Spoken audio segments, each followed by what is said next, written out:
So I've got good news, or I've got really, really, really terrible news for you. You're in charge. You are in charge, responsible, the primary driver, the recipient of your success. You are in charge of becoming and being a self-manager. What do you think about that? What do you think about that? It's pretty heavy, pretty heavy. I remember learning what that meant years and years and years ago, uh, when I got into the management role, the management stage of my career, where I'd spent 7 years developing a clientele. So learning all about sales and marketing and just everything that goes along with being a financial services professional, being a financial advisor. It's a lot. And then all of a sudden, they tapped me on the shoulder and said, "We think that you'd be great at managing." I'm like, "Oh, awesome. Let's give this a shot." Thing about that is I was, 26, 27 years old-ish, and didn't know anything about much of anything necessarily, aside from the skills that I had acquired over the first 7 years of my career. And now I'm going to be recruiting and managing and training and developing other people. So makes sense. So in order to facilitate that transition and to help me to be successful in that role, they send you to like a 4-day training session. That should take care of it, right? Sure. And I met a gentleman named Bob McCarty, a nice Canadian chap, and he was great. He's got a company called the Self Management Group, which he talks about becoming a self-manager. So he really hit that one out of the park, the name of his company. So Bob, he worked and works with, I'm not sure if Bob is still with us or not. Rest in peace if you're not. Hope you're doing great if you are. But I digress. His work is designed to help people in entrepreneurial roles, like developing a financial services clientele, but it's universal, become better self-managers. But I don't think it's not the domain of it's not one industry's domain that you need to be a self-manager. I think that we all need to be self-managers regardless of what professional activity we may be engaged in. I think it's imperative if you are desirous of realizing your full potential, of having a great life, of living a life of meaning and living a life of impact, which I'm confident that that's you must develop your self-management skills. You must foster and nurture them because, again, you're in charge. You're the person who is making the decisions on what next action to take. The only way that we do that is why we position ourselves for success by being good self-managers. So, doesn't mean you know how to do it. Just like I talk about all the time, just do it's not super helpful. We need to know how to do it, whatever it might be. So, need to figure this out regardless of what arena that you are participating in. If you are a homemaker, if you are the CEO, if you are an entrepreneur, if you are an entrepreneur, you need to be good self-managers. And that is what we are going to be talking about. And I think sometimes we are hopeful that somebody's going to come and save us. You know, we, we, most of us were parented. Some of us were raised by wolves, or we seem to act that way, but most of us were parented and we were used to somebody stepping in and taking care of things, handling things, putting food on the table, putting a roof over our heads, and providing a little bit of security in our lives. But as grown-ups, you are now potentially, as a parent, looked on or looked at to do that very thing. But even if you're not, you're 25 years old, you are a single guy or gal or whatever, it's incumbent upon you to be a good self-manager and to act as if and as though, because it's true that nobody is coming to save you.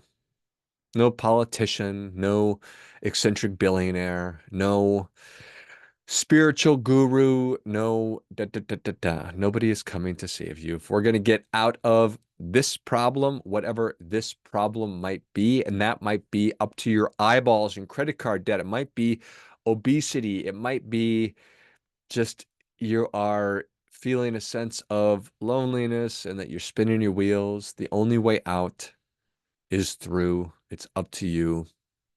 I'm fond of talking about how I believe that my prime directive, the thing that really animates, motivates me, is realizing my fullest potential. And maybe you're the same way, but you're in charge.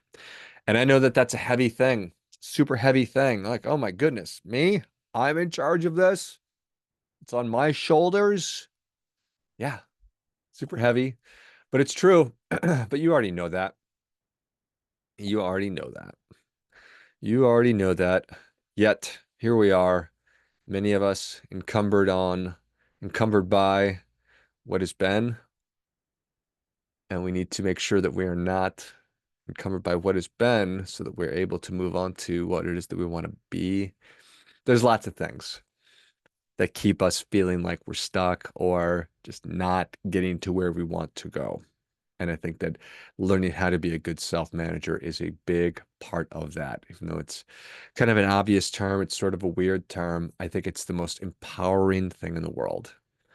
Once you realize that you are capable of controlling your environment, it's a locus of control, that you have an influence over your environment, you move on from feeling like you are just getting hit all day long and you don't have any control, you don't have the hammer, so you're not hitting anybody, you're taking a beating.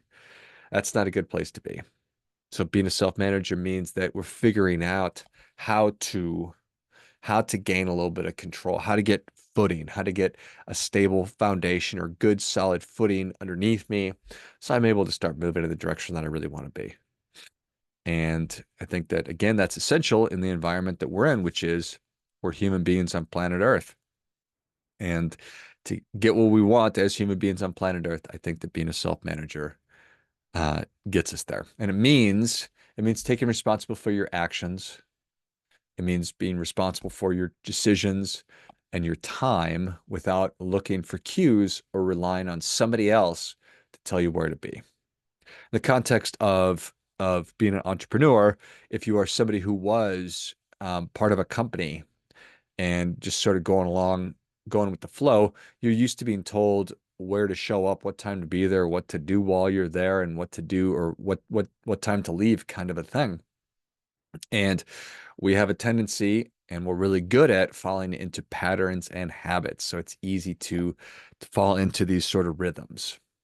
But we want to be able to make those kinds of decisions on our own. We want a sense of autonomy. We want that sense of control that I was talking about. So I think that the promise of self-management means that we're going to be more productive, which is not, I'm not an infinity war of just constant improvement. Sometimes I feel like I am, sometimes I'm not, but I am of the mind that I am constantly learning and progressing and moving forward. Again, trying to realize my potential. But that doesn't mean that it's some kind of hustle porn where I'm working 24/7, blah, blah, blah, blah, blah. It's just recognizing where I'm at and then giving myself what I need. That's what self-management means. If I need to take the afternoon off and take a nap, that's exactly what I'm going to do. If I feel like I'm getting a cold, I'm going to slow down a little bit. So it's not all gas, no brakes. It is understanding where I'm at, who I am, what I want, all these things, and then getting the support and the resources that I need. So that's really what it's all about, being a good self-manager. Imagine if you were in charge of caring for somebody else and you really cared about that person. What would the resources give them? What resources would you give them in order to help them get to what they wanted or get to where they wanted to go? If you really cared for them, you'd give them whatever they needed, obviously within reason, without ruining them. You want to just give somebody a ton of money. You understand what I'm saying? We want to extend that same courtesy, that same grace, that same love, charity to ourselves. So how do we do it? How do we do it? Well, I think like everything that I talk about, we have to have a clear idea of what it is that we want. The only way to live how you want is to know how you want to live. So it's goal setting. It's having clearly laid out goals on the direction of the life that you really want. I talk about the 6 areas: family, community, personal development, career and financial, well-being, and then peace of mind. So what is it that you want in each one of those areas? And just understanding how to effectively set goals and work towards attaining them so that they're a little bit of a stretch, but not so far that you're never going to reach them and you're going to get frustrated and it's going to be disengaging. So that's a really important thing. Making sure that you understand what the most important things are. So it's a matter of prioritization. In order to get what you want, you have to know what's most important. And then you need to treat the things that are most important as though they are the most important thing, because not everything can be the most important thing. When I start acting like everything is important, nothing becomes important. And that's not the way that things are. Some things are of greater value than other things. And certainly some things are way more important than other things. So I need to figure out what it is that I want. I need to know what matters, and then I need to do what matters in service of what it is that I want. So plenty of different ways to prioritize. Then I need to be able to stick to it. I need to be able to stick to my plan. So that requires self-discipline. So not a surprise that being a good self-manager demands that I have the self-discipline to be able to do that. Now, this is super tricky, especially as we're getting started. So we may find that we have a hard time holding ourselves accountable because we're not accustomed to holding ourselves accountable. And that is awesome. That is such a wonderful piece of self-awareness. Saying, you know what? I know what I'm supposed to be doing, but I am having a really hard time. I am coming up short in actually doing it. So being self-disciplined doesn't mean I have to do all of it, but I have to give myself the resources in order to do it. So that could be finding some kind of an accountability partner, saying, hey, we're both doing similar things.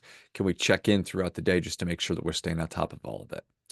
And the more habits that we can develop, the more routines and habits, I think that the more successful we're going to be. I think that that's really the key. It's understanding what it is that I want. It's understanding what's needed, and then creating habits and routines around doing what is needed. I need to be that self-aware person and to be reflective. So to be able to look backwards, goal setting is looking forwards. Reflection is looking backwards and assessing and checking in on what's been working, what's not working, what adjustments do I need to make, if any. I've made some mistakes. Let's find value in these mistakes, because every F up, there's certainly something to be derived or taken from it that's going to help us to be more successful. I've been talking about accountability, emotional regulation. I think that this is maybe one of the biggest ones. Could be one of the biggest ones, just because so much of what we do, if not all of what we do, is based on how we feel about things. Remember reading about Daniel Kahneman, for sure, rest in peace. He said that he determined or figured out that 90% of the decisions we make around money are based on emotion. So that's most of them. So think about this. Think about the Pareto distribution that says that 80% of causes lead to, rather 20% of actions lead to 80% of the results. So a small portion of causes or inputs leads to a large portion of effects or outputs. So 20% of what you do results in 80% of what you get. Well, I think that in terms of our thinking, if you think about all the different thoughts you have throughout the day, I bet it's about 1% of our thoughts that actually drive 99% of our behaviors. It's not like all of your thoughts throughout the day are brand new thoughts. In fact, I bet, and I should research this, that a lot of it's rewind. We're just playing the greatest hits, good or bad, going back through stuff that we screwed up on, or things that we really want to have another crack at, or it's revisionist history, or whatever it might be. I bet that you have the same thoughts, some of the same thoughts every day, like recurring nightmares, or maybe positive. But I bet It's a classic Pareto distribution that a very, very, very small percentage of our thinking drives very, very large percentage of our behaviors. So being able to regulate our emotions, to regulate our feelings, particularly when things are not going well, that's going to allow us to make those better decisions.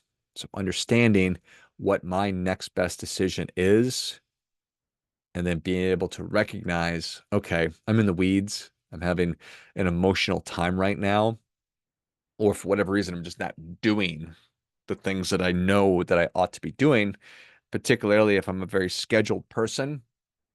I know I'm supposed to be making phone calls right now or be studying for my test right now, but I'm just scrolling through social media instead. Okay. Well, this is I think you could look at that as a matter of emotional regulation because it's a form of avoidance behavior and you're engaging in avoidance behavior because you don't feel like doing the thing that you're supposed to be doing. So, feelings, again, it's okay. Feelings are wonderful. They're wonderful. Life without feelings would be terrible, be awful, probably not worth living. I always think back to old-timey movies where it starts off and it's all grayscale, it's black and white, and then like from uh the Wizard of Oz, the moment where the color comes in. I'm sure there's a lot of movies like that. But that would be, Life Without Feelings would be the black and white. Feelings are what make life beautiful and worth living and the ups and the downs. So I'm not saying that they're bad. I'm not saying that they're to be avoided or to get rid of.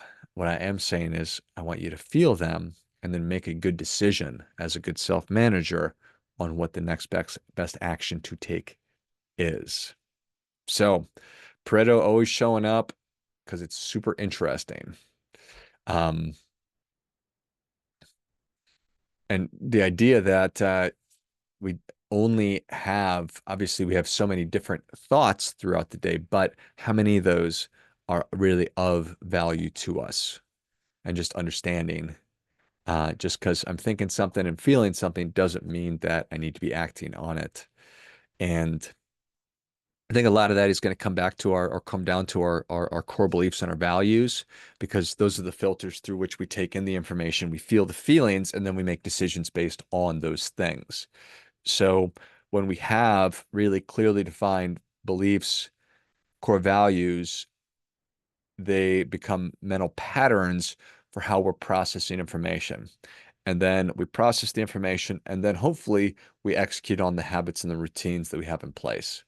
So it's an interesting thing. Um, think about it like this. If you've ever meditated, have you ever meditated? I think it's a really valuable and important thing. And I think that probably when you ask everybody, have you ever thought about meditating? And gotta imagine that 90% of the time the answer is, oh, I just couldn't do that. I'm too busy in mind.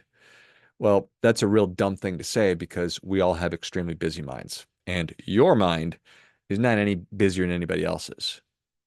Maybe it is, but probably not. Probably not. And if it were, then that would be the biggest reason why you need to meditate, to be able to control your mind. That's all meditation really is you are sharpening your ability to control the way that your brain is working and to focus your brain on what it is that you want your brain to focus on. So in many ways, it is such a critical key to being a self-manager if you agree with me that emotional regulation is also a critically important skill to be able to have to get things done and to actually execute. So look at that. I really talked myself into the importance of meditation again, which you probably already knew, just like you already knew the importance of goal setting and all these kinds of things that we know we're supposed to be doing, but we just don't necessarily do all the time. Gratitude being another one of those. Anyway, what I wanted to talk about with meditation is the whole idea is that our minds do wander. New thoughts are popping in all the time.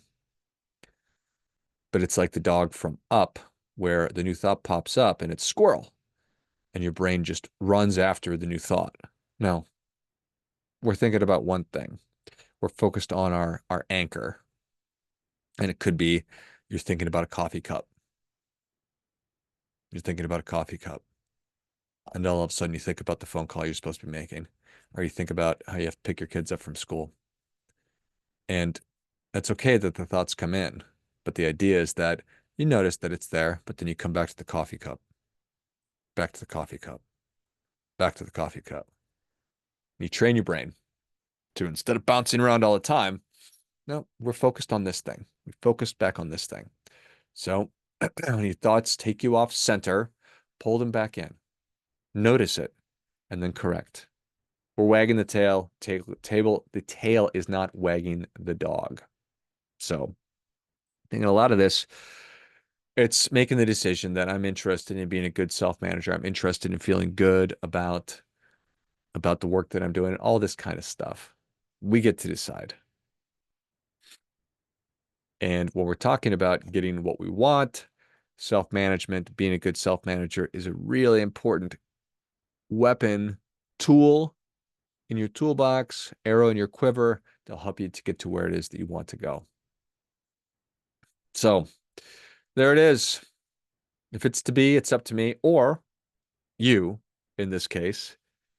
I want you to get what you want, whatever that is. I think you're worthy of the life that you want. You're even deserving of the life that you want, but you are not entitled to it. Nobody's coming to save you. Nobody's going to give it to you. You need to get out there and earn it. Get out there and take the future that you want. As always, do your part by doing your best.